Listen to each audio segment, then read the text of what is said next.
যাদের জমিতে জলাবদ্ধতা আছে, পানি জমতে পারে বা বর্ষার সময় পানি আসতে পারে, তো ওই সমস্ত জমিতে আপনারা ঢেঁড়স চাষ করতে পারেন।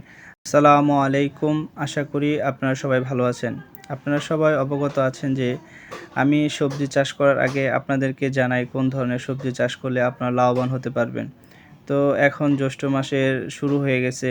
আপনার হচ্ছে যে সামনে বর্ষাকাল, আষাঢ় মাস চলে আসছে। তো এখন থেকে প্ল্যান করতে হবে কিভাবে সবজি চাষ করলে বর্ষার সময়ও কিছু মুনাফা অর্জন করা যাবে। তো এই কথা মাথায় রেখে আমার মাথায় আসলো যে আমরা ঢেঁড়সের চাষটা করতে পারি। তো সেই অনুযায়ী আমি আমার ১০% জায়গার মধ্যে ঢেঁড়সের চাষ শুরু করছি। ঢেঁড়স গাছের বিশেষ কিছু গুণ আছে। তার মধ্যে আমি মনে করি বর্ষার সময় ওদের ৪-৫ ফিট পানি হলেও আ মোটামুটি ঢেঁড়স ওঠানো যায়। তো সেই হিসাবে আপনারাও এটাকে চাষ করতে পারেন। আমি বলছি না যে আপনাদের চাষ করতেই হবে। তবে আমার মনে হয় যে না, যাদের জমিতে জলাবদ্ধতা আছে, পানি জমতে পারে বা বর্ষার সময় পানি আসতে পারে, তো ওই সমস্ত জমিতে আপনারা ঢেঁড়স চাষ করতে পারেন।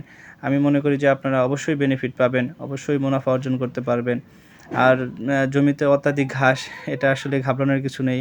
সবজি চাষের জমিতে আসলে অত্যাধিক ঘাস হয়। এটার জন্য হচ্ছে যে গোবর সার ব্যবহার করার কারণে অত্যাধিক ঘাস হইছে। তো এটা আমি আমার লেবার দিয়ে উঠায় নিব। তো আপনারা সবাই ভালো থাকবেন, সুস্থ থাকেন। ধন্যবাদ।